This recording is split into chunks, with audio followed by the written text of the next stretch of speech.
Abra a sua Bíblia, fique em pé no seu lugar, no livro do profeta Isaías, capítulo 9.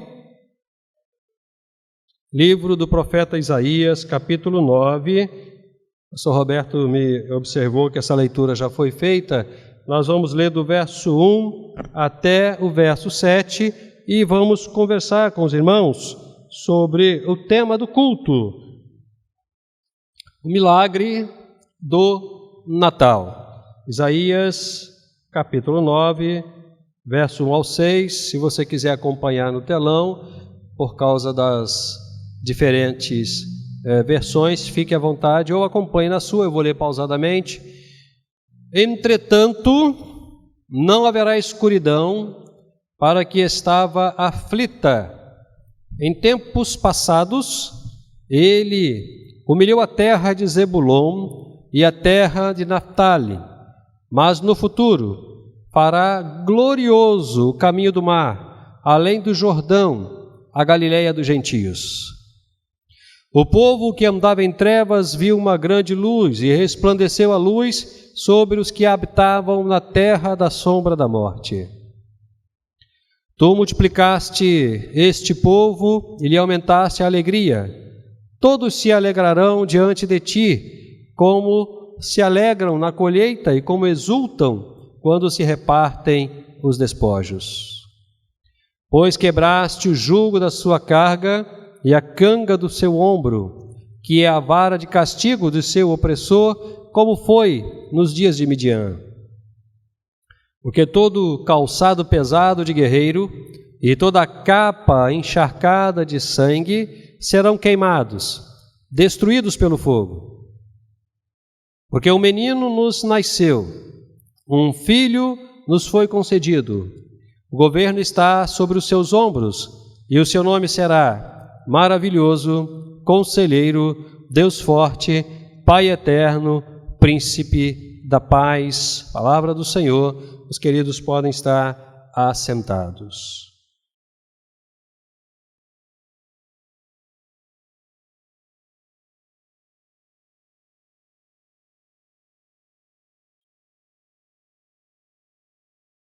Meus irmãos, meus amigos, meus queridos que estão conosco através da internet, nós somos o povo da Bíblia. Nós somos o povo do livro da capa preta, como éramos conhecidos há alguns anos atrás.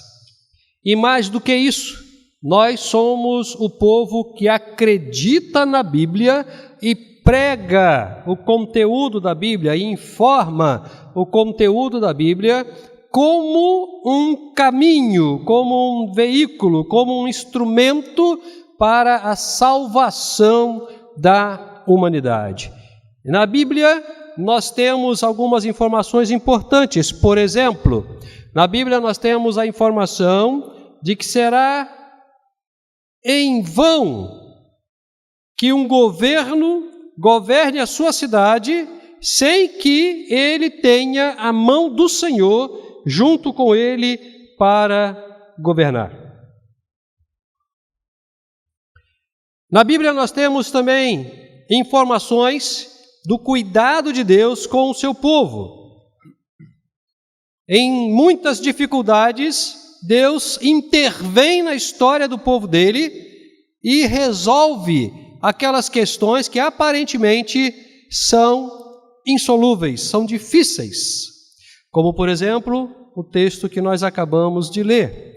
O texto que nós acabamos de ler é um texto que fala que Deus, Ele está intervindo na vida do seu povo para trazer libertação e salvação a partir da derrota dos seus inimigos.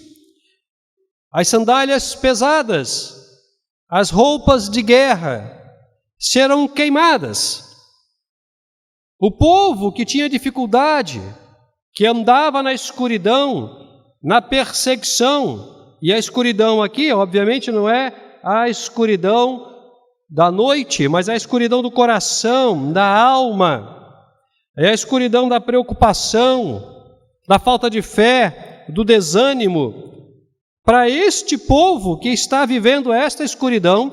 E veja bem, irmãos, é bem possível que nós vivamos essa escuridão, porque somos pessoas perfeitamente normais, que nos abatemos com as circunstâncias e com as dificuldades. O povo de Deus que estava passando por dificuldades, que estava alcançando as suas emoções, reconhecidamente em trevas, começou a receber luz.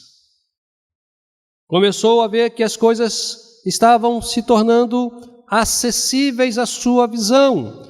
O que significa dizer que a vitória começou a ser percebida. A solução das dificuldades começou a ser percebida. Muitas das vezes, nós estamos em nossas escuridões, em nossas lutas, em nossas dificuldades.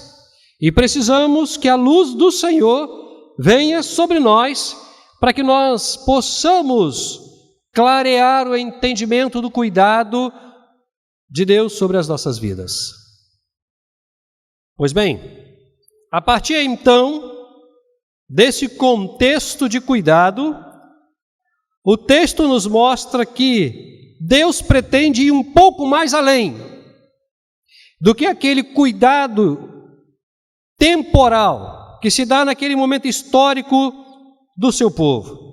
Ele vai um pouco mais além quando ele diz o seguinte: preste atenção, meu povo, vai nascer um menino, vai nascer uma criança, e ele terá uma característica muito importante. Ele será aquele que vai trazer paz, Pois bem, quando nós vamos lá para o Gênesis, e eu reitero o que eu disse, nós somos o povo da Bíblia, o povo que acredita na Bíblia. Quando nós vamos lá para o Gênesis, que narra o início da criação, narra o início da história da humanidade, nós percebemos que um determinado momento, no início da história da humanidade, quando nós temos apenas um casal, Adão e Eva, muito bem localizado num jardim no Éden, há uma situação muito delicada. Acontece uma situação muito delicada. Esse casal, irmãos, por gentileza, o irmão está sendo cuidado, a enfermeira está ali, por favor, preste atenção no culto, por favor, tá bom? Nós precisamos entender o seguinte, irmãos, se existem profissionais para cuidar, não somos nós quem vamos cuidar. Vamos prestar atenção no culto, por gentileza, tá? Se você precisar sair, a porta é aqui ou ali. Os nossos primeiros pais, Adão e Eva, receberam uma orientação de Deus. Num estado de impecabilidade original, num estado de perfeição original, de santidade original, eles recebem uma orientação de Deus, e a orientação é o seguinte: vocês têm tudo que vocês precisam. Ali tem uma árvore. Vocês não podem vocês não podem comer daquela árvore. Porque se vocês comerem, vocês vão ter um problema muito sério, e o problema é morte. E deliberadamente, os nossos pais comem do fruto. Seus olhos são abertos, a morte entra no mundo, o pecado entra no mundo e toda sorte de males entra no mundo. E nós hoje, e até Jesus voltar, sofremos as consequências desse ato inconsequente dos nossos primeiros pais. A coisa poderia ser pior. Poderia ser muito pior. Se o Deus que cuida do seu povo não intervisse na história. Lembra? Deus cuida do seu povo nos momentos de dificuldade. Deus entra na história, chama o casal, estabelece algumas sentenças, mas define uma situação positiva, define uma situação que vai resolver aquele problema inicial. Ele chama a mulher e diz: olha, de você, da sua descendência, nascerá um que pisará a cabeça da serpente. De você, da sua descendência, vai chegar ao mundo uma pessoa que vai resolver este problema chamado pecado.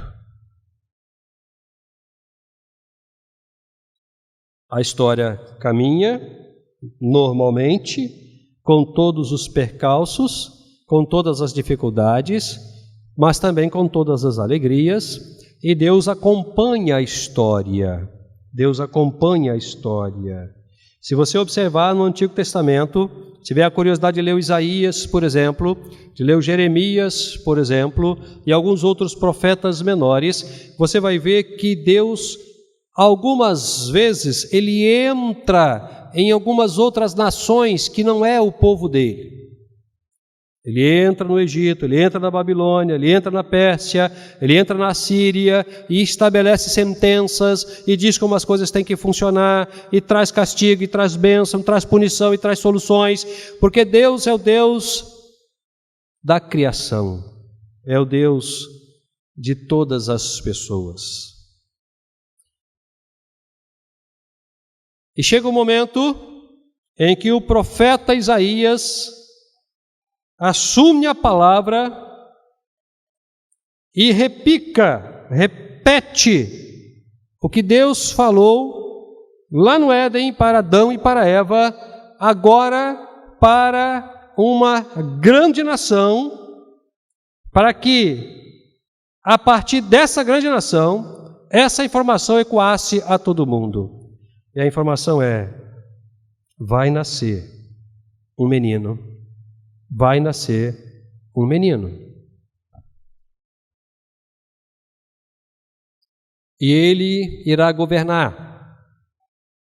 E ele trará paz. E ele será maravilhoso.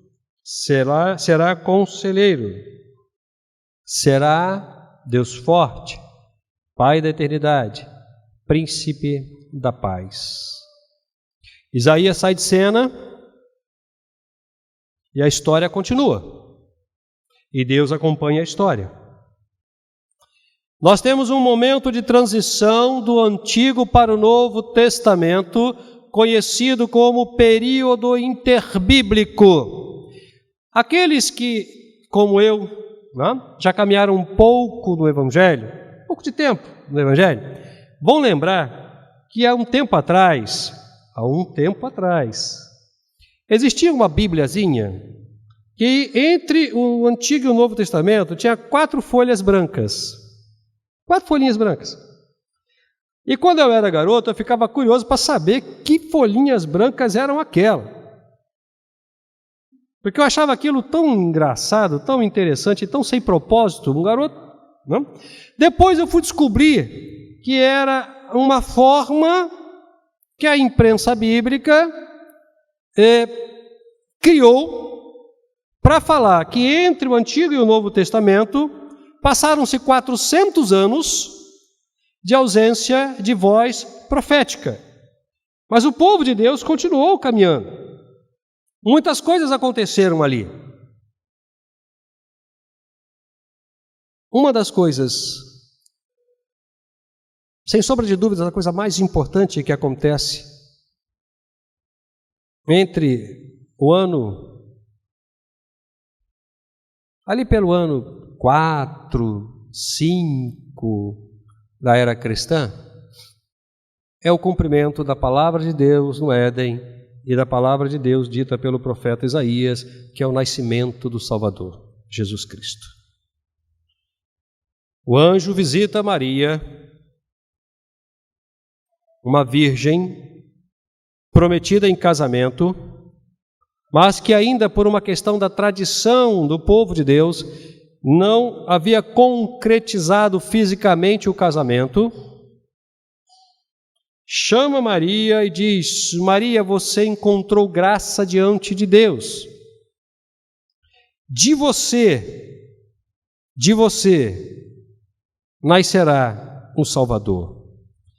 Promessa de Deus no Éden, a informação de Isaías e tantas outras informações dos profetas apontando para esse momento, se concretiza então na história da humanidade, aproximadamente no ano 4, 5 antes de Cristo.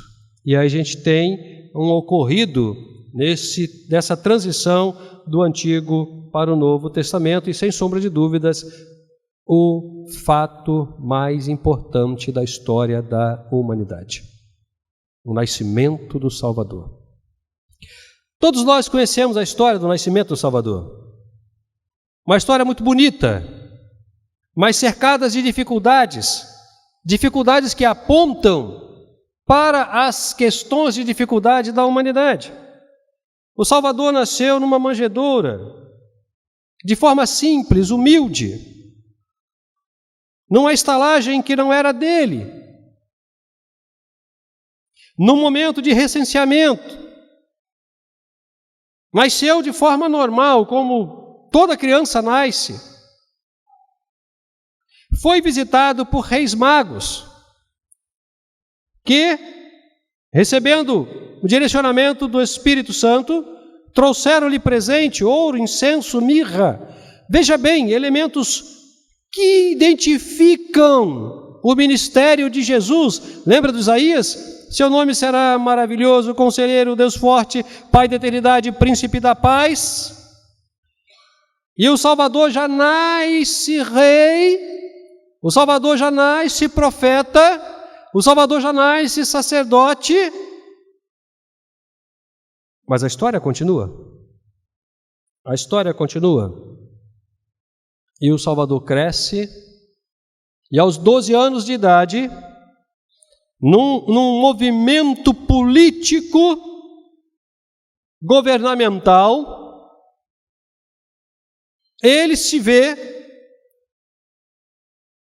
conversando com doutores da lei em uma sinagoga.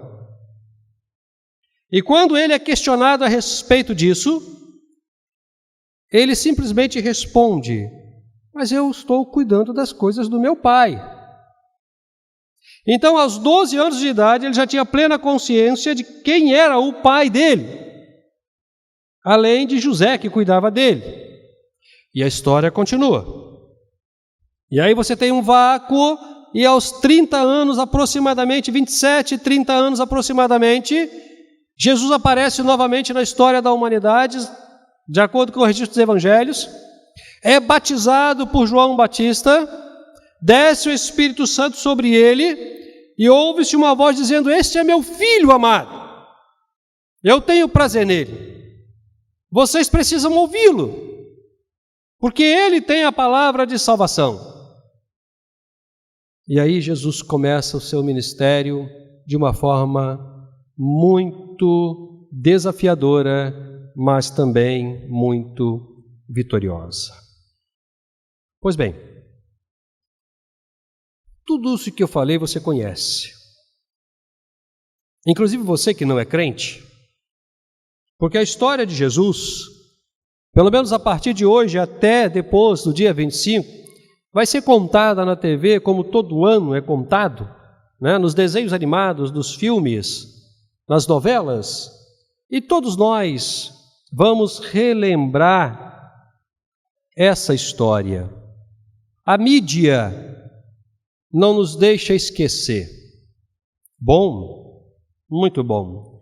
Mas o que a mídia não nos informa, o que a história não nos informa, é que há um nascimento de Jesus diferente do nascimento na manjedoura. Há um nascimento de Jesus diferente do nascimento na manjedoura.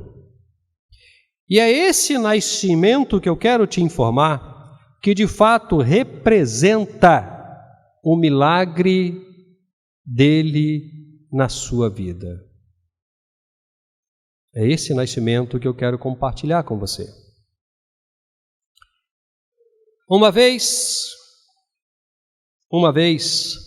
Jesus estava conversando com algumas pessoas e ele olhou para as pessoas, o seu coração doeu, doeu bastante e ele reconheceu que aquelas pessoas que estavam em volta dele estavam mortas espiritualmente. Ele chega a dizer, em outra oportunidade, que elas já estavam sepultadas no maligno, elas já jaziam, estavam dentro do jazigo, estavam sepultadas no maligno. Pessoas sem vida, sem objetivos, sem realizações, sem propósitos, sem fé, sem crença, vivendo conflitos, vivendo cada dia apenas o seu cada dia, sem pretensão nenhuma de melhora. Talvez estivesse mais perto do que nós conhecemos como zumbis, mortas, sem motivação, sem ânimo, sem desejos, sem sonhos. A semelhança de muitos de nós, que também passamos por essa morte espiritual, quando os conflitos, as dificuldades caem sobre nós e nos sufocam e matam os nossos sonhos, e matam os nossos projetos, matam o nosso amor, o nosso carinho, o nosso desejo de caminhar em família, o nosso desejo de sustentar um relacionamento no casamento, o nosso desejo de trabalhar, tiram de nós o prazer da vida, quando os problemas administram as nossas emoções e nos enforcam e nos maltratam e nos levam ao óbito emocional e espiritual. Aí Jesus precisa nascer na sua vida. É esse nascimento que eu queria que você conhecesse. Porque o da história você já conhece. Mas eu não sei se você conhece o nascimento de Jesus na sua vida. O nascimento dele no seu coração.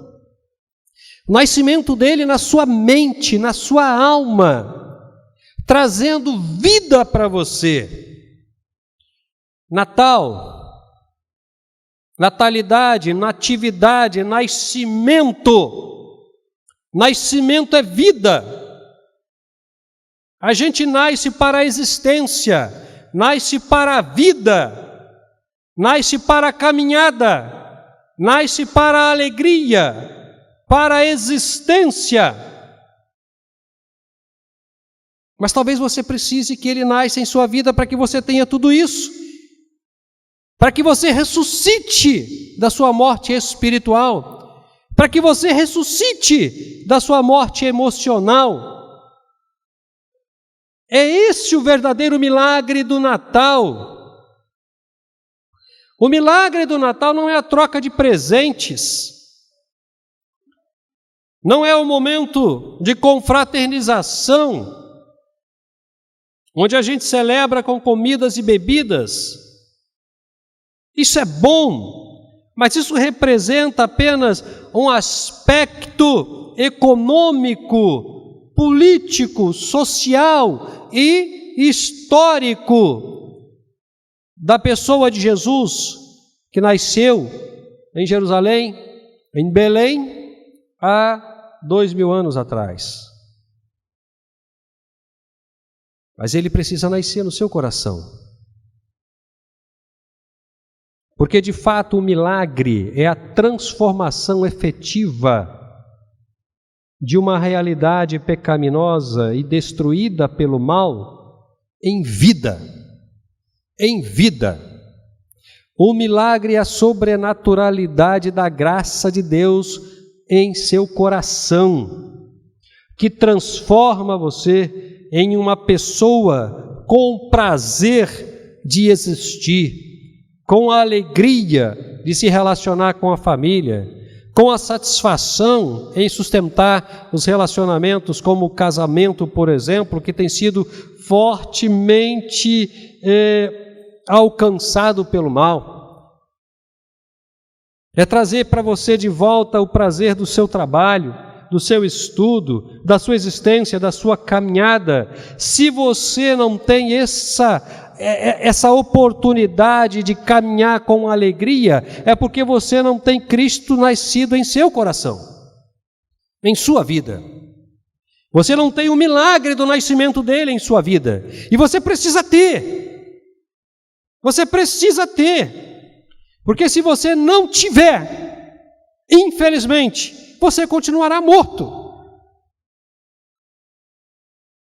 E o que me preocupa, além, obviamente, de você não ter Cristo e estar morto emocional e espiritualmente, é o que acontece depois. Porque a história continua. A caminhada continua. Ontem de ontem eu tinha uma idade, ontem eu passei a ter outra, e todos nós caminhamos para frente. E quanto mais caminhamos para frente, mais perto do fim nós nos encontramos. Ou o fim da nossa própria existência, ou o fim dessa era quando Cristo voltar. Isso me chama a atenção, porque o que vem depois da morte espiritual, da morte emocional, se você se perpetuar nela, é a morte eterna. A morte eterna. Que é a separação eterna de você de Deus, de você de Cristo. Por isso é importante você prestar atenção no que está sendo conversado e tudo que está acontecendo aqui, porque tudo que está acontecendo aqui tem como objetivo informar para você que o verdadeiro milagre do Natal é quando Cristo nasce em sua vida. E você então ressuscita para a existência. E a existência plena, sobre todos os aspectos, em todas as dimensões da sua vida. E junto com essa vida, vem o cuidado de Deus sobre todas as questões que desafiam a sua vida. O texto de Isaías fala: Deus cuida da gente. Deus destrói os nossos inimigos. Deus traz luz para as nossas trevas emocionais e espirituais. Mas tudo isso só pode acontecer se você permitir que Cristo nasça em seu coração, em sua vida. Eu penso que essa é uma noite deste reconhecimento, de você reconhecer de fato a necessidade de ter Cristo em seu coração. Por isso eu queria te fazer um convite, você que está conosco, que ainda não tem Cristo como Salvador. Você que está conosco e Cristo não nasceu em sua vida. O milagre do Natal ainda não aconteceu em sua vida com o nascimento de Cristo. Ou você que está afastado dos caminhos do Senhor. Eu queria te dar a oportunidade de, nesse tempo, nessa noite, deixar Cristo nascer em seu coração, ou voltar a servir Jesus, retornar para a casa do Pai, para os braços do Pai. Eu não sei se temos essa noite alguém que quer deixar Cristo nascer em seu coração, aceitando Ele como único e suficiente Salvador. Eu queria orar por você do meu lado direito. Queria orar por você, só levantar a mão e eu vou reconhecer você como aquele que aceitou Cristo e deixou Cristo entrar em sua vida e nascer em seu coração. Não sei se temos, é só dar um sinal, quero orar por você, abençoar a sua vida. Do meu lado esquerdo também, não sei se temos alguém que quer entregar a vida para Jesus Cristo, dizendo: pastor, eu quero deixar que Cristo nasça em minha vida, que esse milagre aconteça de fato em meu coração e em minha vida. Ou, pastor, eu quero retornar para Jesus, estava afastado dos caminhos do Senhor, quero retornar para Jesus. Nós temos essa noite? Não temos? Eu vou encerrar o convite. Você que está conosco através da internet, que ainda não aceitou Cristo como Salvador, aceite Jesus como Salvador. Se você está afastado, volte para os caminhos do Senhor. Isso é muito importante, muito importante. Meus queridos, prestem atenção nisso. Jesus te ama. Jesus nasceu para que você tenha a oportunidade de permitir que Ele nasça também em seu coração e em sua vida. Não deixe essa oportunidade passar. Não deixe, isso é muito importante, muito importante. Que o Senhor nos abençoe. Vamos celebrar a Deus com o grupo de louvor e logo após estaremos então encerrando esse tempo de celebração.